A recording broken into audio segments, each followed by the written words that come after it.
നമസ്കാരം. ആശ്രവാസ്തുവിലേക്ക് സ്വാഗതം. 2025 നവംബർ മാസത്തെ സമ്പൂർണ്ണ മാസഫലത്തെക്കുറിച്ചാണ് ഇന്ന് ഞാൻ സംസാരിക്കുന്നത്. ആദ്യമായി ഗ്രഹനിലയിലേക്ക് കടക്കാം.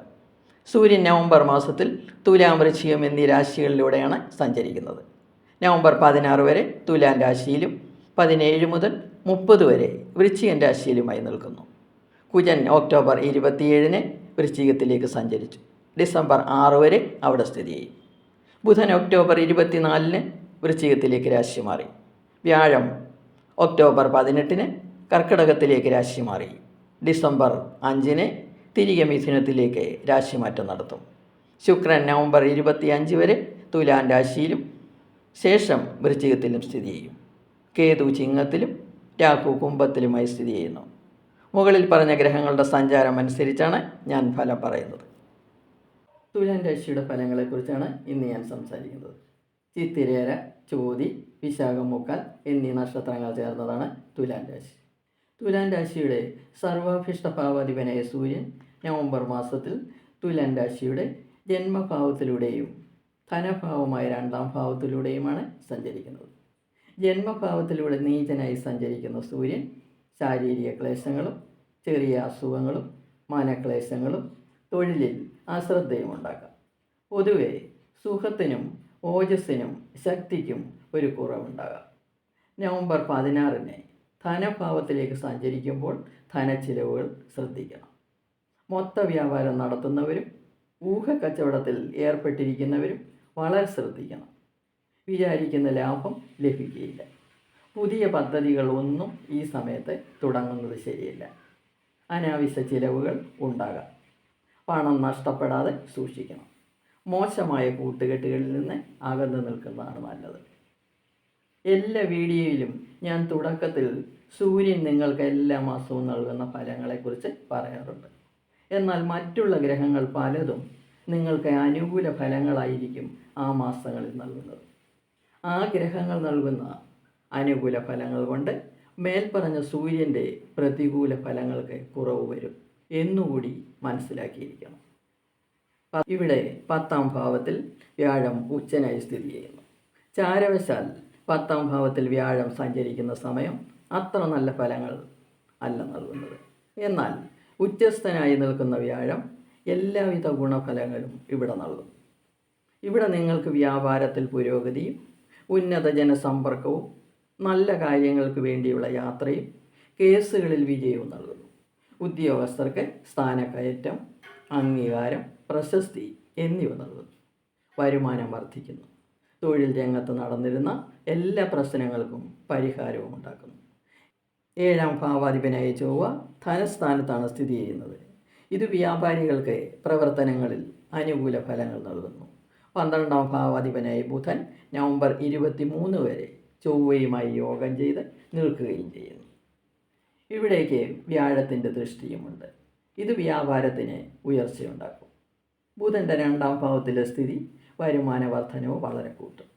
ഇടപാടുകാരുമായി രമ്യതയിലുള്ള പെരുമാറ്റവും തൊഴിലിൽ ഉയർച്ചയുണ്ടാകും. കടം കൊടുത്തിരുന്ന പണം ഈ സമയത്ത് തിരികെ ലഭിക്കും. പക്ഷേ വരുമാനമനുസരിച്ച് ചിലവുകളും ഉണ്ടാകും. ജന്മഭാവത്തിൽ നിൽക്കുന്ന ശുക്രനും ബിസിനസ്സുകാർക്ക് അനുകൂല ഫലങ്ങൾ നൽകുന്നു. 5ാം ഭാവാധിപനായ ശനി 6ാം ഭാവത്തിലാണ് സ്ഥിതി ചെയ്യുന്നത്. ബലവാനായ ശനി വിദ്യാർത്ഥികൾക്ക് വിദ്യാവിജയവും മത്സരങ്ങളിൽ കരുത്തും നൽകുന്നു. പഠനത്തിൽ ഉത്സാഹം വർദ്ധിക്കുന്നു. ക്യാമ്പസ് ഇൻ്റർവ്യൂകളിൽ വിജയമുണ്ടാകും. ഉദ്യോഗാർത്ഥികൾക്ക് അധികാരമുള്ള തൊഴിലുകൾ ലഭിക്കും. ഗവൺമെൻറ്റിൽ നിന്നും ആനുകൂല്യങ്ങളിൽ ലഭിക്കും. ജന്മരാശിയിൽ നിൽക്കുന്ന ശുക്രനും വിദ്യാഭാവത്തിൽ സ്ഥിതി ചെയ്യുന്ന ബുധനും വിദ്യാവിജയത്തെ സൂചിപ്പിക്കുന്നു. മാസത്തിൻ്റെ 2ാം പകുതിയിൽ ബുധൻ രവിയോട് യോഗം ചെയ്ത് നിപുണയോഗത്തോടു കൂടിയാണ് നിൽക്കുന്നത്. ഇത് കുട്ടികൾക്ക് അനുകൂല ഫലങ്ങൾ കൂടുതലായി നൽകുന്നു. വിദ്യയിൽ നിന്നും പണം സമ്പാദിക്കാം. പഠനം കൂടാതെ തൊഴിൽ ചെയ്യാൻ അവസരവും ലഭിക്കുന്നു. ജന്മഭാവത്തിൽ സ്ഥിതി ചെയ്യുന്ന ശുക്രൻ ജീവിത സുഖങ്ങളെയും സാമ്പത്തിക നേട്ടങ്ങളെയും കാണിക്കുന്നു. ആർഭാട ജീവിതത്തിനുള്ള അവസരമുണ്ടാക്കുന്നു. വാഹനം, വീട്, ഭൂമി എന്നിവയുടെ ലഭ്യതയും കാണിക്കുന്നു. മാസത്തിൻ്റെ 2ാം പകുതിയിൽ ശുക്രൻ കൂടുതൽ ഫലങ്ങൾ നൽകും. ധനഭാവത്തിൽ സ്ഥിതി ചെയ്യുന്ന ചൊവ്വ ചിലവുകളെ കാണിക്കുന്നുണ്ടെങ്കിലും വ്യാഴത്തിൻ്റെ വീക്ഷണം അത് നിയന്ത്രിക്കുന്നു.